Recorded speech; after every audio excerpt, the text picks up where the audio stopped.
ஏன் ஓட்டுக்காடின்னு பேர் வரும்னு சொல்லிட்டு, ஓடு பரவாயில்ல, அங்க வாழா வெட்டி என்ற பேருக்காக பயந்தாள். ரிட்டன்யா எதுக்கு பயந்தான்னு தெரியுமா?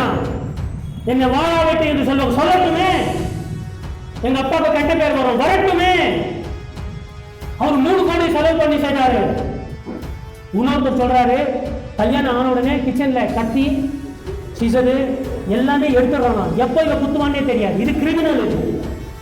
நேரம் மலையில கூட்டின்னு போயிட்டு ரவுடிகளை வைத்து, இந்த பொண்ணுக்கு என்ன சொல்றேன் தெரியுமா? அந்த பொண்ணுக்கு ஒரு நம்பிக்கை இல்லை. யாருக்கு? ரிதன்யாவும். ஒரு தெய்வம் இல்லை. அப்பா விட்டு போட்டா டோர் க்ளோஸ் ஆகி வச்சு, பொறுத்துருமா நான் பார்க்கலாம் என்று சொன்னாங்க. இந்த பொண்ணுக்கு உன் காதலோடு தான் போய் சாகணும் அப்படின்னு சொன்னா ஓடி இருக்கலாமே. 6 லட்சமோ 8 லட்சமோ செலவு பண்ணி ரவுடிகளை வச்சு மேகாலயா கூட்டின்னு போயிட்டு அங்கிருந்து வந்து அவனை கொலை பண்ணி தூரத்துலேருந்து தள்ளிட்டு, இதில் வேற ஆக்டிங் வேற, தன்னை யாரோ கிட்னாப் பண்ண மாதிரி சில நாட்கள் வந்து வெளியிலே காட்டாங்க. திடீர்னு ஒரு நாள் வந்து எனக்கு கிட்னாப் பண்ணிட்டாங்க, எனக்கு ட்ரக்ஸ் கொடுத்துட்டாங்க, எனக்கு என்ன ஆச்சு தெரியல. போலீஸ்காரங்க வந்தாங்க, நேராக கூட்டு போனாங்க, கொஞ்சம் பிளட் எடுத்து பார்த்தாங்க, ட்ரக்ஸும் காணும் ஒன்றும் காணும். இது ஒரு கேஸ், இது கிரிமினல் கேஸ். நீ மலையில கூட்டின்னு போயிட்டு ஹனிமூனுக்கு போயிட்டு தவறுதான் நாங்கள் பிள்ளைகளை பெற்று வச்சோம். என்ன பண்ணுங்க நீங்க அப்படி பேசுங்க இப்படி பேசுங்க? எஸ், ரெண்டுமே இருக்கு பாருங்க. அந்த இடத்துல ஒரு கோழை பெண், இந்த இடத்துல ஒரு கிரிமினல் பெண்.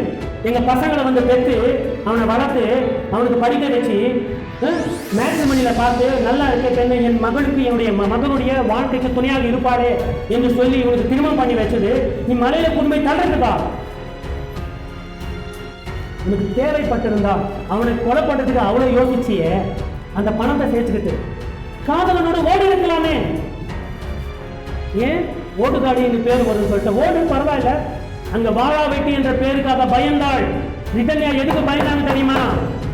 என்ன வாழா வெட்டி என்று சொல்லட்டுமே, எங்க அப்பாவுக்கு கெட்ட பேர் வரும், வரட்டுமே. அவர் 3 கோடி செலவு பண்ணி செய்தாரு. உங்களுக்கு தெரியுமா? இப்பெல்லாம் கல்யாணம் என்ன தெரியுமா? பேரு புகழ். கல்யாணத்துக்கு ரொம்ப பெரிய பெரிய ஒரு மதிப்பு கொடுத்து பெரிய பெரிய 3 கோடியில எதுக்குடா கல்யாணம் பண்ண? உன் மகனுடைய வாழ்க்கையை அது செட் பண்ணிச்சா? செட் பண்ணலையே. அதற்கு பதில் அந்த அம்மா எதுக்கு பயந்தாங்கன்னா, எங்க அப்பாவுக்கு கெட்ட பேர் வந்துடும், வாழா வெட்டின்னு சொல்லிடுவாங்க அப்படின்னு சொல்லி தற்கொலை செய்து செத்தாள். இந்த அம்மா என்ன பண்ணாங்கன்னா, இவனை கூட்டின்னு போயிட்டு மேலேருந்து தள்ளி விட்டா. ஸோ தேவஜனமே, திருமணத்துக்கு தேவையில்லாத முக்கியத்துவம் கொடுக்குறோம். ஞாபகத்தில் வைத்துக் கொள்ளுங்க ப்ளீஸ் பெற்றோர்களே.